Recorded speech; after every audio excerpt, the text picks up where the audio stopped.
Think about two people on payday. The first person earns a solid salary. Their friends assume they are doing well. Their apartment looks successful.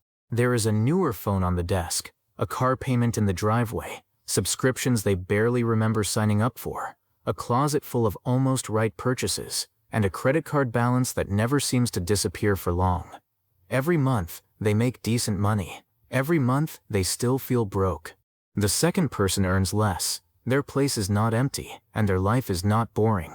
They have things they enjoy, but their money has room to breathe. Their bills are predictable. Their savings grow automatically. An unexpected expense is annoying, not catastrophic. The difference is not that one person is more disciplined every second of the day. The difference is that one person built a life with financial drag, while the other built a life with financial margin. And that is what minimalism can do when you apply it to money. Minimalism is not about owning 3 shirts, sleeping on the floor, or pretending you do not like nice things. It is about removing the costs, commitments, and decisions that quietly keep you trapped. Because feeling broke is not always an income problem. Sometimes it is a complexity problem. Today, I want to show you 10 minimalist money rules that can make your finances feel lighter, calmer, and more under your control. These rules will not require you to become cheap. They will require you to become intentional. Rule 1. Buy the lifetime, not the moment. Most purchases are judged in a single moment. You see the price, you imagine the feeling, you picture yourself using it, wearing it, driving it, or showing it to someone, and your brain makes the decision based on that emotional snapshot. But the real cost of a purchase is almost never contained in the checkout screen. A thing you buy may need storage, it may need accessories, it may require repairs, it may create a new recurring bill, it may take time to clean, charge, update, insure, organize, or eventually get rid of. The item is only the beginning. A $900 camera can become lenses, bags, editing software, hard drives, courses, and a subscription you forget to cancel. A cheaper car can become higher insurance, more fuel, more maintenance, and a monthly payment that changes what you are allowed to do with the rest of your life. So before you buy something, do not ask, "Can I afford this today?" Ask, "What will this require from me for the next 3 years?" That one question exposes the difference between a useful purchase and an expensive commitment. You do not need a spreadsheet for every coffee mug or phone case. The point is to notice the pattern before it becomes automatic. When a purchase creates a chain of new needs, it is not a simple purchase anymore. It is a small lifestyle expansion, and lifestyle expansions are expensive precisely because they arrive one harmless-looking decision at a time. The best purchases usually make your life simpler after the moment of payment. They save time without creating upkeep. They solve a problem you already have. They get used repeatedly without demanding an ecosystem around them. That is a much better standard than asking whether something looks like a good deal. Rule 2. Create a pause between wanting and buying impulse. Spending is not really about money. It is about speed. The faster you can move from desire to purchase, the less likely you are to think clearly. That is why shopping apps save your card details. That is why one-click checkout exists. That is why limited-time offers make you feel like hesitation is a mistake. Minimalist spending does the opposite. It introduces a delay. For anything non-essential, create a waiting period. 24 hours for smaller purchases, 7 days for medium purchases, 30 days for larger ones. Put the item on a list. Do not put it in a cart. If you still want it after the waiting period, and it fits your plan, buy it without guilt. But most wants do not survive time. They survive only urgency. The pause gives you your decision-making power back. You begin to notice that a lot of spending was never about the item itself. It was about stress, boredom, comparison, loneliness, or the need for a small hit of excitement. And once you can recognize that pattern, you no longer need every feeling to end in a transaction. Rule 3. Make every dollar have fewer jobs. People feel broke when the same money is already committed in 10 different directions. Your paycheck arrives, but it is already spoken for. Rent, debt payments, subscriptions, upgrades, storage, insurance, memberships, delivery fees, things bought on installment, and purchases from last month that are still charging you today. That is financial clutter. A minimalist budget is not necessarily small. It is simple. The goal is to reduce the number of claims on your income. Cancel subscriptions you would not sign up for again today. Avoid financing things that lose value quickly. Be careful with monthly payments, because monthly payments have a way of making expensive things look harmless. A $40 monthly payment does not feel like much, but 5 of them are $200, 10 of them are $400. And suddenly your future income is paying for choices your past self barely remembers making. The fewer jobs your money has, the more choices you have. Try making a list called Money I Already Promised. Include every recurring charge, every installment, every automatic renewal, and every bill that arrives before you make a new decision that month. Seeing the total in one place is uncomfortable, but useful. It turns invisible commitments into visible choices. Then ask of each one, does this expense support the life I actually live, or a life I was trying to buy my way into? The difference matters. One creates value, the other creates pressure. Rule 4. Protect your fixed costs, like they are your future. There are 2 kinds of spending. Flexible spending can be changed next week. You can cook at home more often. You can skip a few purchases. You can travel less for a month. Fixed spending is different. Housing, transportation, insurance, debt, childcare, and long-term contracts follow you every month, whether you feel like paying them or not. This is where many people accidentally build a life that feels rich from the outside and fragile from the inside. They increase their fixed costs every time income rises. A slightly larger apartment, a newer car, a more expensive phone plan, more recurring services, more convenience payments. Then one day they realize they need a high income just to maintain an ordinary month. Minimalists understand that fixed costs are not just expenses. They are obligations against your freedom. Lower fixed costs do not mean a lower quality life. They mean your life requires less rescue. They mean you can survive a job change. You can handle a slow month. You can say no to work that is damaging your health. You can take an opportunity before it becomes obvious to everyone else. That is a far more valuable upgrade than a nicer monthly payment. Rule 5. Use the would I choose this again? Test. There is a dangerous reason people keep spending money on things they no longer want. They feel committed because they already bought them. They keep paying for a membership they do not use. They keep renewing a service because canceling feels like admitting a mistake. They keep storing equipment from an old hobby because letting it go feels wasteful.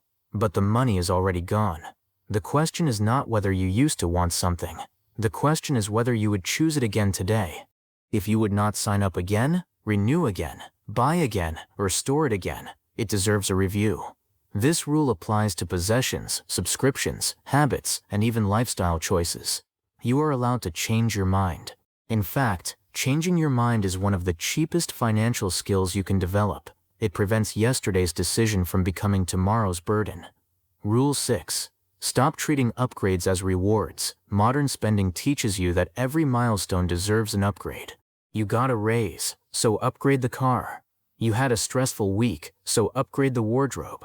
Your phone still works, but a new model exists, so upgrade the phone.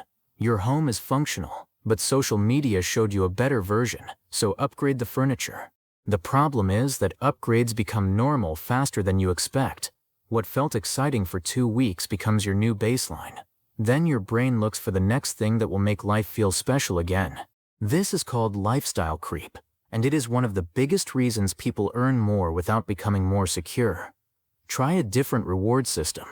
When your income rises, give part of the increase to your future before you give any of it to your lifestyle. Increase your investments. Build your emergency fund. Pay down expensive debt. Create an opportunity account. Then, if you still want to upgrade something, you can do it from a position of strength. The goal is not to never improve your life. The goal is to stop confusing newer with better. There is a simple way to make this practical. Create an upgrade list, not an upgrade habit. When something starts bothering you, write it down with the date. If it is still a real problem 3 months later, compare options and make a deliberate decision. If it disappears from the list, it was not a need. It was a passing desire for novelty. That system lets you enjoy improvements that matter while refusing the ones designed to make you restless. Rule 7. Choose access before ownership. Ownership is useful when you use something often enough to justify the cost and responsibility. But many people buy for an imagined future, not their actual life. They buy camping equipment before they know whether they enjoy camping. They buy tools for a project they may never start. They buy expensive exercise equipment because they want to become the kind of person who uses it. There is a better first step. Rent it, borrow it, share it, try it in a lower commitment way. Access gives you information. Ownership gives you obligation. If you rent a kayak 3 times and love it, buying one later becomes a well-informed choice. If you borrow a tool for a weekend and realize you may use it once every 2 years, you just saved yourself money, storage space, and regret. Minimalism is not anti-experience. It is anti-paying for a permanent solution before you understand the real problem. Rule 8. Build a default life that costs less than you earn. This is the rule that changes everything. Most people try to save whatever is left after life happens.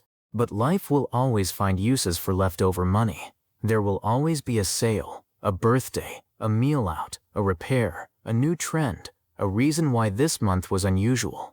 Instead, make saving the default. On payday, move money automatically to savings and investments before you have the chance to spend it. Keep your daily spending account intentionally limited. Make the good decision happen without requiring a motivational speech from yourself every month. Your system should be stronger than your mood. You should not have to feel inspired to save. You should not have to be perfectly disciplined after a difficult day. The process should happen because you set it up once. This is what financial calm looks like in practice. Not constantly deciding, but designing. You can make this even easier by separating money into clear destinations. One account covers essentials. One account covers flexible spending. One account receives savings and investing automatically. You do not need a complicated system with dozens of categories. You need enough separation that a good month does not quietly become a spending month just because the money happened to be visible. When saving happens first, restraint stops feeling like punishment. It becomes the structure of your normal life. Rule 9. Define what enough looks like. A person without an idea of enough can earn almost any amount and still feel behind. There is always a more impressive house, a more expensive vacation, a more luxurious version of what you already own. If you use other people's spending as your finish line, the finish line keeps moving. So define enough for yourself. What kind of home allows you to live well? What transportation is genuinely useful? How much clothing do you need to feel confident? What does a comfortable month actually cost? Write it down. This is not about setting low expectations. It is about deciding which expectations are yours. When you know what enough looks like, extra income becomes powerful. It can go toward investing, flexibility, generosity, time off, or a future you actually want. Without enough, every raise becomes permission to spend more. With enough, every raise becomes an opportunity to become freer. Rule 10. Measure wealth by the choices it gives you. A lot of people look wealthy while having very little freedom. They have expensive things, but they cannot miss a paycheck. They have status, but they cannot leave a job they hate. They have a full lifestyle, but no room for a family emergency, a career change, or a chance to try something new. That is not the kind of wealth we should be chasing. Real wealth is having options. It is being able to say no. It is being able to walk away. It is being able to slow down, recover, relocate, study, care for someone, or take a calculated risk without your entire life collapsing. Every unnecessary expense makes those options smaller. Every dollar saved and invested makes them larger. Imagine your savings as a freedom fund, not just a number on a screen. It buys time. It buys negotiating power. It buys the ability to make a decision based on what is right for you, instead of what is immediately affordable. That makes every expense easier to evaluate. You are not simply asking whether you can pay for something. You are asking how much freedom you are willing to exchange for it. That is why minimalist money is not really about having less. It is about needing less from the world in order to be okay. So here is a simple way to start. This week, find 3 recurring costs you would not choose again today. Cancel, reduce, or renegotiate them. For the next 30 days, use a waiting period for every non-essential purchase. Then choose one category in your home: clothes, kitchen tools, electronics, subscriptions, anything, and ask a hard question. Does this category make my life easier, or does it make my life heavier? You do not need to change everything overnight. You only need to stop adding weight without noticing. Because the goal is not an empty home. The goal is a life where your money is not already gone before you have a chance to decide what matters. The person who feels financially secure is not always the person with the highest income. Very often, it is the person who built room between what they earn and what they require. Own what helps. Let go of what drains you. Protect your margin. And eventually, feeling broke stops being your normal state. The change rarely happens in one dramatic month. It happens when the little leaks stop, when your fixed costs stop climbing, and when your savings begin to grow faster than your obligations. At first, the result may look boring. Then one day, an expense arrives and you realize it no longer controls your mood. That is the moment minimalism becomes more than a style of living. It becomes financial peace.